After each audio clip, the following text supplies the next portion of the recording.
지혜가 있다면은 아마 실수를 줄이고 또 지혜롭게 말할 수 있으면은 또 관계도 더 윤택해지고 또 지혜롭게 아마 결정할 수 있다면은 우리 아마 후회하지 않는 그런 인생을 살게 될 것입니다.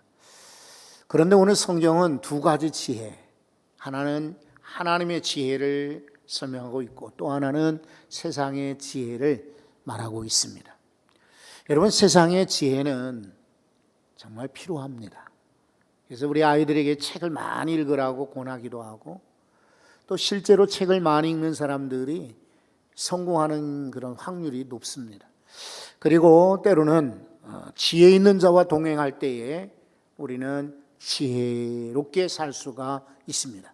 반대로 미련한 자와 동행한다면 그는 아마 실패하고 말 것입니다. 교회를 오랫동안 다녔던 분들도 지혜가 있다면 아마 하나님이 주시는 은혜로 온전한 그리고 건강한 인생을 살게 될 것입니다. 그러나 교회를 아무리 오래 다녔어도 지혜가 없다면 그 사람은 정착하지 못하고 이리저리 방황할 거예요. 그리고 때로는 눈물 나고 한숨 쉬는 그런 때가 있을 것입니다. 그래서 지혜가 정말 중요해요. 그런데 성경에서 말하는 지혜가 있어요. 그게 뭐냐면 우선 첫째는 분별력입니다.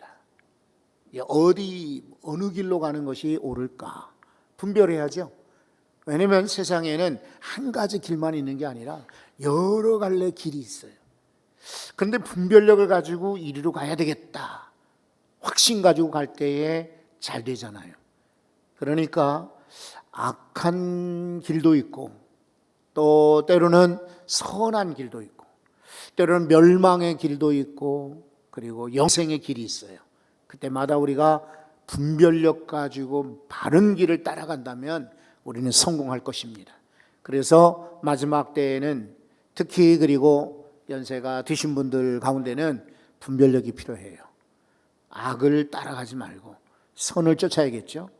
그리고 죄를 따라가지 말고 믿음으로 따라가고 살아야겠죠. 멸망의 길 가지 말고 영생의 길을 가야겠죠. 그러려면 분별력이 필요해요. 또 지혜는 두 번째 무엇이냐면 하나님을 아는 지식입니다. 세상에서 공부를 많이 한다 할지라도 하나님을 모르는 사람들은 지혜롭다 할 수가 없어요. 겉으로는 지식도 많고 굉장히 똑똑한 사람처럼 보이지만 여러분 아시지 않습니까? 우리 인생이 여기 땅에서 사는 것으로 끝나는 게 아니에요. 어쩌면은 아주 손톱만큼도 안 되고 눈곱만큼도 안 돼요. 그러면 우리 죽음 이후에 영원한 생애가 훨씬 더 말로 비교할 수 없을 정도로 어마어마하게 긴 세월들입니다.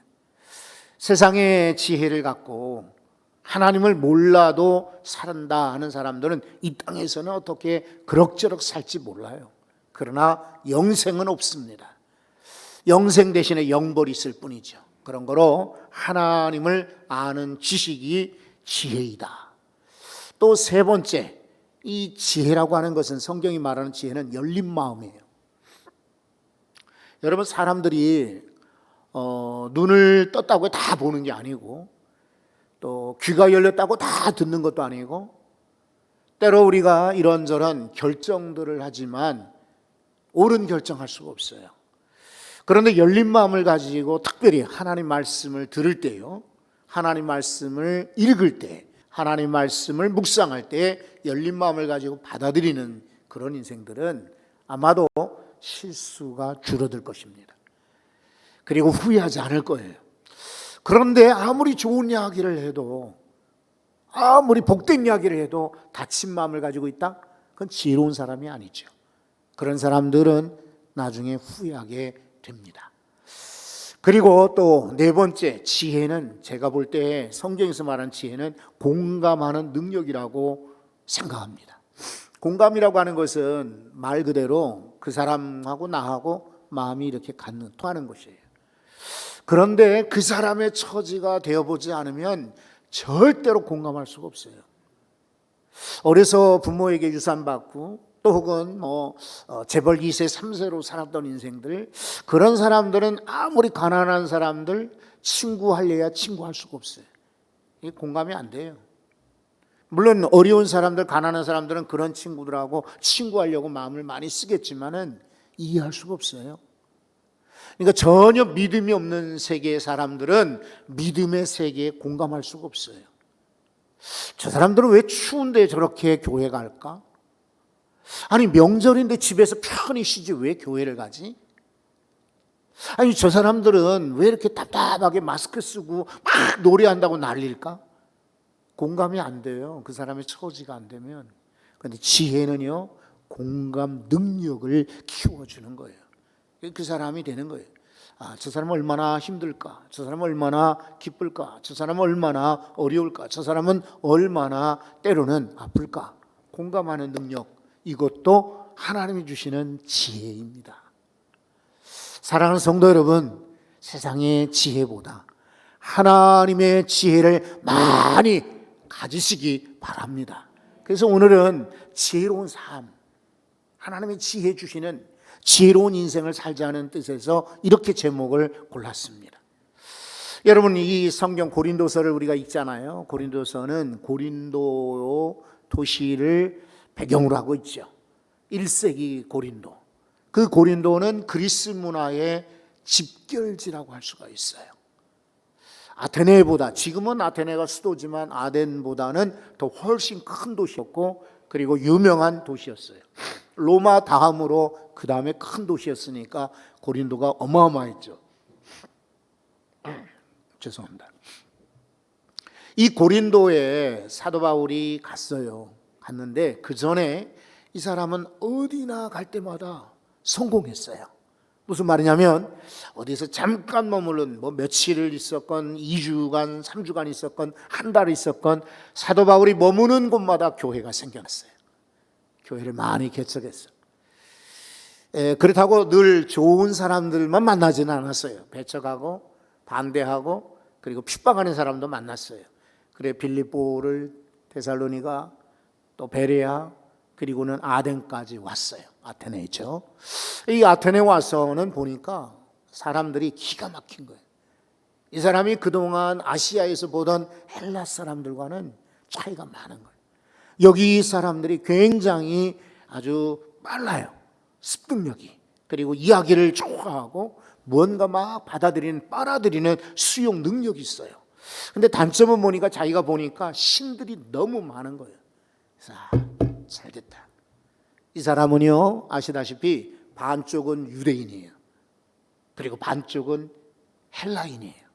그리스인이란 말입니다. 자, 반쪽 유대인이란 말은 이 사람은 유대 핏줄을 타고났어요. 그런데 태어나고 자란 배경은 그리스 시대의 헬라 도시에서 자라났어요. 그러면서도 이 사람은 바리새인이었어요. 그리고 베냐민 지파 출신으로 아주 철저한 종교적인 유대 교육을 받았어요.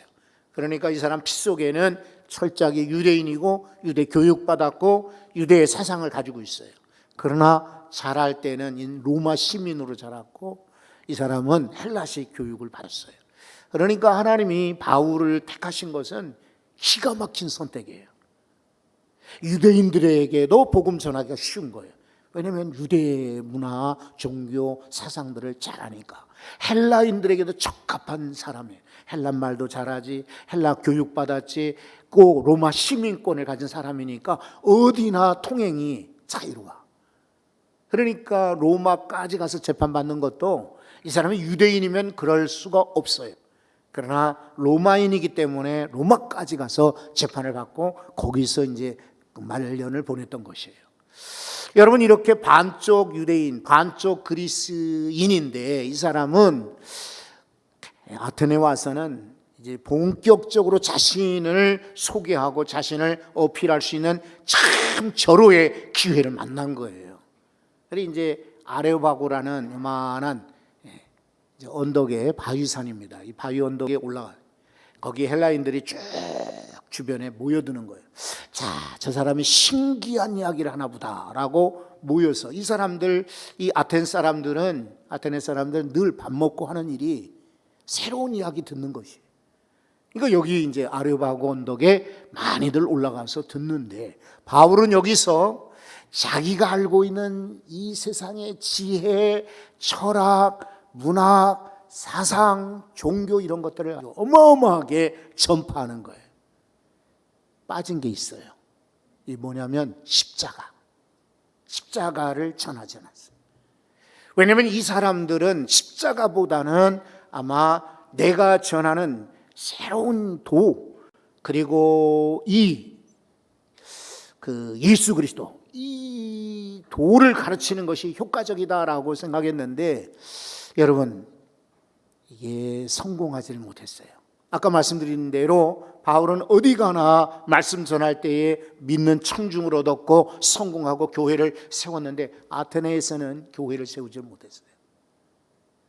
그러니까 초대교회에 보면은 다 도시마다 바울이 세운 교회들이 있지 않습니까? 안디옥에도 있고, 루스드라에 있고, 빌립보에 있고, 데살로니가에 있고, 베레아에 있고, 어느 지역이나 교회들이 있는데 아테네에서는 교회가 없어요.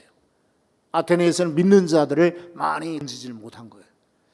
그리고 나서 이제 한 80km 떨어진 이 고린도로 갑니다. 이 고린도를 차 타고 간 것도 아니고 버스 타고 간 것도 아니에요. 버스로는 1시간 반 정도밖에 안 걸려요. 멀지 않죠. 80km니까. 그런데 걸어서는 아마 이틀을 꼬박 걸어야 되겠습니다. 이틀이 뭐예요? 이틀 반, 3일 가까이는 걸어야 돼요. 아마 이 사람이 걸으면서 고린도까지 가면서 부끄러웠을 거예요. 누가 쫓아오지 않지만 부끄럽다. 내가 왜 아테네에서 그렇게 실패했을까? 이거를 속으로 다시 한번 되돌아보면서 내가 아테네에서 실패했으니 고린도 가서는 다른 것 없다. 오직 십자가만을 전해야 되겠다. 이렇게 철저하게 반성한 거예요. 그러니까 고린도에 들어가서는 다른 것 전하지 않았어요. 십자가를 전했어요. 그랬더니 성공한 거예요. 많은 사람들이 십자가에 복종하게 되고, 그리고 그곳에 교회가 세워졌어요. 1년 6개월 동안을 있었어요. 그렇게 오래 있었던 이유는 인구도 많았고 할 일도 많았지만은 그 지역에 있는 사람들이 바울을 많이 따랐기 때문에, 여기 말씀을 전하는 게 신기하고, 말씀을 전하는 것이 신나고, 말씀을 전하는 것이 기뻤고, 말씀을 가르치는 것이 좋았기 때문에 오랫동안 머물렀던 것입니다.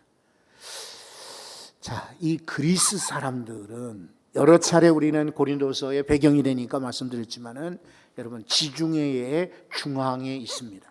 그래서 자기들은 항상 지구의 중앙에 있다라고 이렇게 생각하고 살았어요.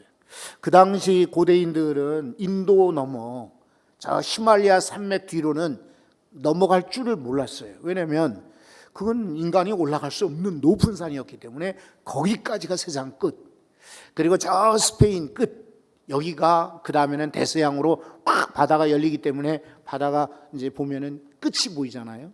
수평선, 거기가 세상 끝, 이 정도로만 알았어요. 그래서 그 인도와 유럽의 중앙에 있는 그리스야말로 자기들 의식으로는 세상의 중앙, 배꼽 이렇게 여겼던 거예요. 그리고 그리스는 섬나라예요. 육지로는 얼마 못 갑니다. 그렇죠? 그런데 배 타고는 어디든 갈 수가 있어요. 그리고 지중해의 특성이 물론 강풍이, 태풍이, 또 일기가, 풍랑이 일기도 하지만 대부분은 조용해요. 그리고 여러분, 옛날, 지금이야 뭐 GPS 같은 거, 뭐 전자지도들 많이 지금은 나타나는 배들이 막 최첨단으로 보지도 않고 가는 자동 배도 많이 나오지만은, 옛날엔 다 노를 젓거나 이 돛을 달아서 바람으로 움직였잖아요. 그런데 선원들이 생각할 때, 여러분, 바다만 끝없이 보인다면은 지칠 거예요. 그리고 겁이 날 겁니다. 이렇게 하다간 못 돌아올 거다. 어디가 어딘지도 잘 모르고 이제 밤에 별들 봐야만 위치를 파악을 했으니까요. 그런데 그리스는 기가 막히게도 섬만 3,000개요. 그러니까 돌아보면 여기저기 다 섬이 있는 겁니다. 자기 위치가 어디쯤인지를 금방 파악하는 거예요. 그리고 안심이 되는 거예요. 내가 바다 항해하다가 문제가 생기면 저 섬에 가면 되지. 그러니까 그리스 사람들은 해운업이 발달해. 이 배가 아주 발달을 했어요. 그래서 아시아에서도 지금 터키 지방에서 물건들을 많이 실어오기도 하고, 아프리카에서 실어오고, 이집트에서 실어오고, 아라비아에서 실어오고, 유럽에서 실어오고, 배로 다 했어요. 근데 여러분, 물건만 가져왔을까? 그 이집트에서는 종교, 신들을, 우상들을 가져오기도 하고, 이집트는 그 당시 또 문명이 아주 고대 발달했잖아요. 최초의 문명 국가였기 때문에 이집트의 많은 사상들, 또 건축, 또 군사학, 철학, 변론학 이런 것들을 다 그리스로 싣고 온 거예요. 아시아에서도 수많은 물자들이 있죠. 그런 거 다 가져오는 거예요. 유럽에서도 역시 많은 동물들이며 많은 그런 물건들이 나오죠. 그런 것들 다 가져오는 거예요. 아프리카에서도 가져오고, 이러다 보니까 그리스는 1년에 3분의 1만 일을 해도, 1년에 3분의 1만 일을 해도 나머지는 그냥 아무것도 하지 않아도 너무 좋은 거예요. 날씨도 좋지, 겨울이 없어요. 그리고 너무 덥지도 않아요. 그러니까 아주 살기 좋은, 신선하기 딱 좋은 지역이 이 그리스예요. 그러니까 이 사람들이 시간 나면 새로운 이야기 듣는 것이, 뭔가 새로운 이야기 듣는 것이 이 사람들의 궁금한 이 관심사였어요.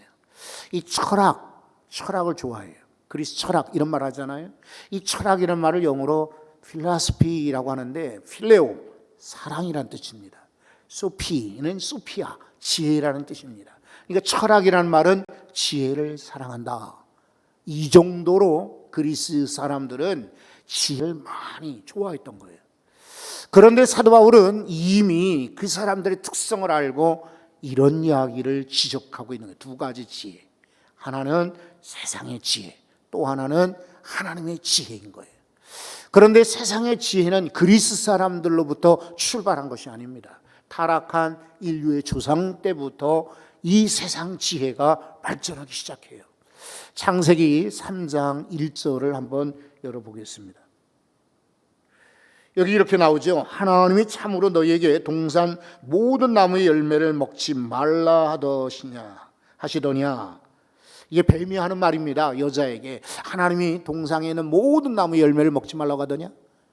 여러분, 이건 거짓말입니다. 원래 하나님이 이 아담과 하와에게 명령하신 것은 동산 모든 나무의 열매를 너희가 먹을 수 있으나 중앙에 있는 선악과는 먹지 말라, 그것만 제한하셨어요. 그런데 뱀은 유혹을 하기를 하나님이 동산 모든 나무의 열매를 먹지 말라고 하더냐, 이렇게 확대해서 거짓말하고 있습니다.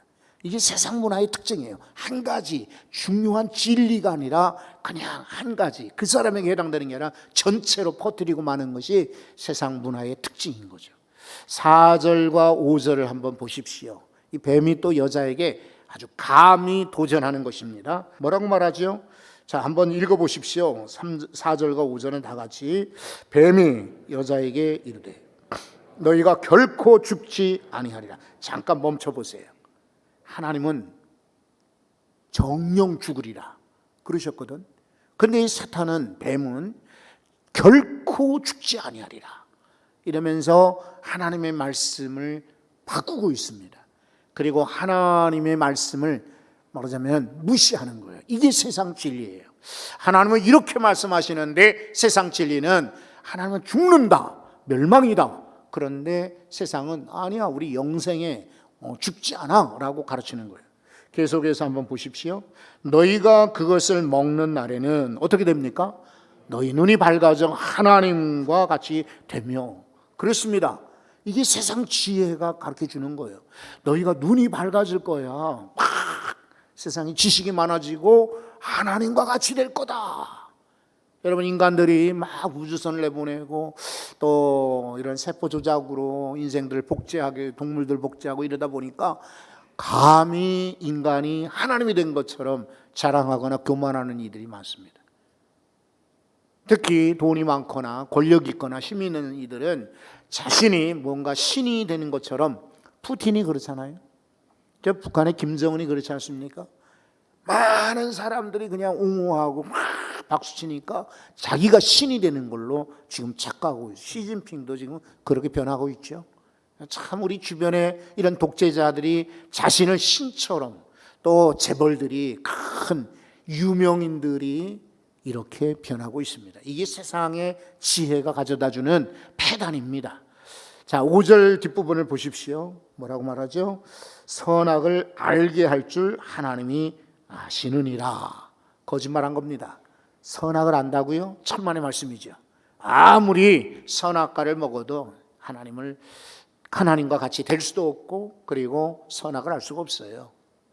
그런데 세상 지혜는 먹어 이렇게 유혹을 하고 시험하는 것입니다. 여러분, 이 결과 어찌 되었는지는 잘 아시죠? 이 두 사람은 에덴 동산에서 쫓겨납니다.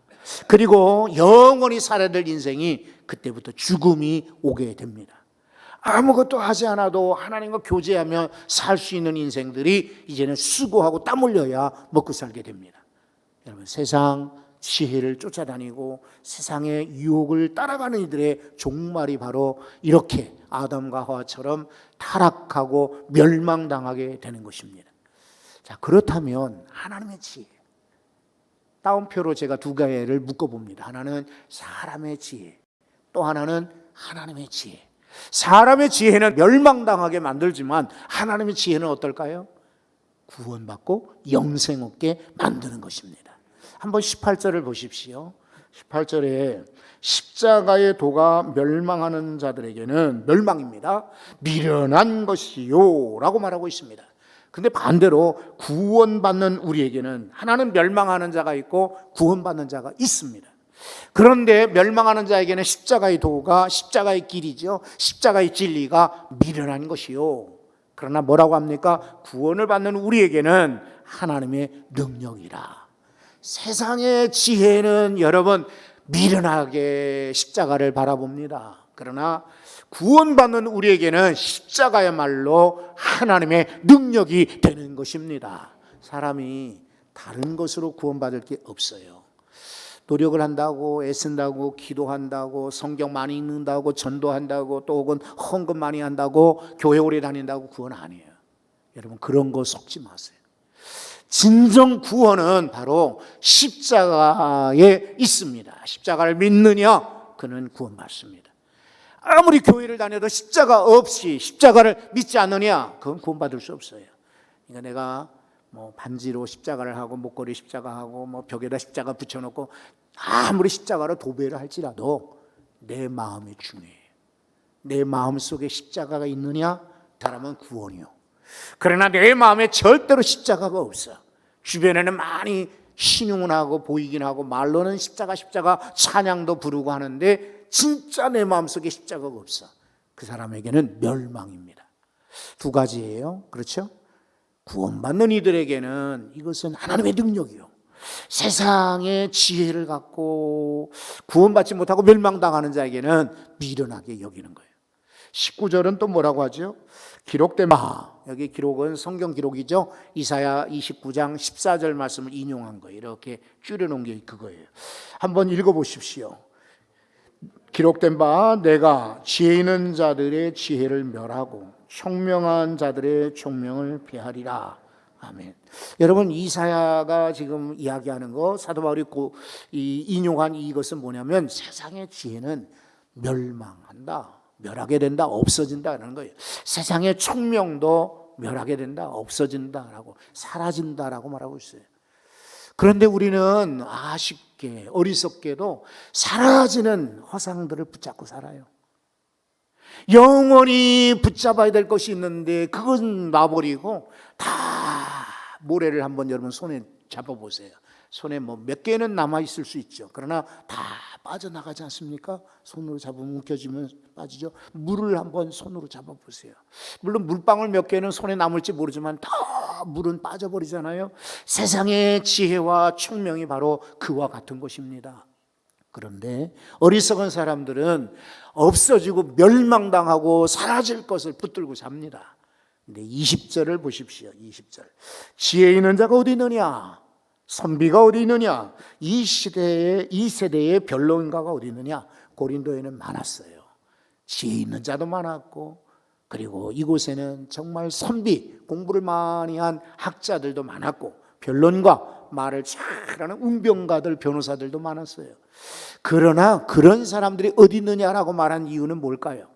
겉으로 그런 사람들이 있어 보이지, 고린도에, 그지? 그러나 그런 사람들 다 소용없이 다 죽지 않았느냐, 다 지나가지 않았느냐, 그들은 인생에 불과하다라고 가르치고 있습니다. 고린도서를 읽는, 고린도에 보낸 편지를 읽는 아마 고린도 교회 성도들은 이거 알 거예요. 자기 주변에 과거에 똑똑한 사람, 지혜로운 사람, 공부 많이 한 사람, 변론하는 사람이 있었지만 그런 사람도 결국은 나와 죽더라는 것을 이미 알고 있기 때문에 바울이 이 말을 이렇게 적고 보낼 때, 이 말을 읽을 때에는요 아마 다들 공감을 했을 거예요. 여러분은 어떻습니까?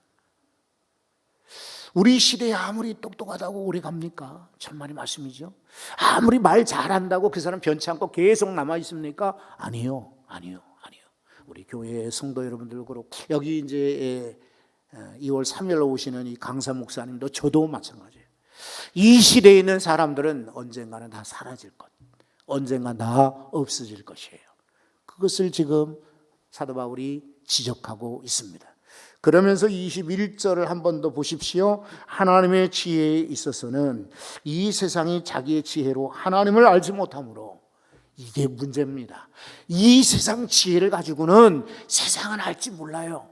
정치를 알고, 그리고 사회를 알고, 돈 버는 길을 알고, 어떻게 하면 출세기를 알고, 이런 거는 아주 잘 알지 모르지만은 하나님을 알지 못한다. 아까 말씀드렸죠. 그리고 잠언 1장 7절을 한번 열어보겠습니다. 잠언서 1장 7절이에요. 여기 있죠. 한번 다 같이 읽어봅시다. 여호와를 경외하는 것이 지식의 근본이거늘 미련한 자는 지혜와 훈계를 멸시하느니라. 아멘. 여러분, 그렇습니다. 여호와를 경외하는 것이 지식의 근본인데 세상의 지혜 가진 이들은 하나님을 알지 못한대요. 그런 거로 우리는 저 미련한 자처럼 지혜와 그리고 지식을 물리치고 거절하는 자가 아니라 하나님을 아는 지식으로 올해 여러분 인생 가운데 늘 충만하시기 바랍니다. 집에 쌀이 떨어져, 돈 떨어져, 사람이 떨어져, 약도 떨어져, 점점 떨어진다고 막 걱정하고 어떡하냐, 애들한테 전화해서 야, 집에 뭐가 없다. 엄마가 지금 병원에 가야 되는데 병원비가 없다. 등록금을 내야 되는데 등록금이 없다. 여러분, 이 세상에 없어질 건 투성이죠. 그래서 우리는 고민하고 걱정합니다. 그런데 진짜 중요한 거, 떨어져도 실은 살아요. 그런데 정말 중요한 것이 뭐냐면 하나님을 아는 지식이 줄어든다면 안타까운 거예요. 그러므로 금년에 하나님을 아는 지식이 충만하십시오. 이게 지혜로운 사람이에요. 저는 여러분들이 오늘 말씀 다 잊고 지날지라도 이거 하나는 평생 붙잡아야 되니까 이 구절을 여러분들에게 소개해드리고 싶어요. 23절입니다. 23절 한번 다 같이 읽어봅니다. 우리는 십자가에 못 박힌 그리스도를 전하니 유대인은 거리끼는 것이요 이방인에게는 미련한 것이로되. 아멘. 이야기는 세 종류의 사람이 있대요. 하나는 유대인, 표적을 구한다. 헬라인, 지혜를 구한다. 상관없어요. 이거 다 지나갔어요. 옛날 유대인이고 옛날 헬라인이에요. 그런데 예나 지금이나 영원히 우리가 붙잡아야 될 것이 있어요. 십자가에 못 박히신 그리스도입니다. 지혜로운 삶이 뭐냐? 공부를 많이 하고 세상의 이치를 잘 알고 어디 가나 말 잘하고 뛰어난 능력 가지니까 지혜냐? 천만의 말씀이에요. 그리스도를 아는 것, 십자가에 못 박히신 그리스도, 이거 아는 것, 이게 진짜 지혜로운 삶이에요. 왜냐하면 예수 믿고 십자가에 달린 그리스도 때문에 우리가 구원받기 때문입니다. 여러분, 인생은 두 개의 항상 길이 있어요. 하나는 멸망의 길이고 하나는 구원의 길이에요. 근데 너무나 많은 사람들이 멸망의 길로 가고 있어요. 왜? 세상 지혜만 선호하고 따르기 때문에 그래요. 세상에서는 좀 미련하고 좀 부족해 보여도 우리는 영생은 그리스도를 따라가셔야 돼요. 오늘 나가실 때 마음에 십자가에 못 박히신 그리스도, 이분 한 분이면 충분합니다. 그리고 이분 한 분이면 우리 인생의 영생의 길이 환히 열립니다. 할렐루야. 거룩하신 하나님, 사랑하는 성도들이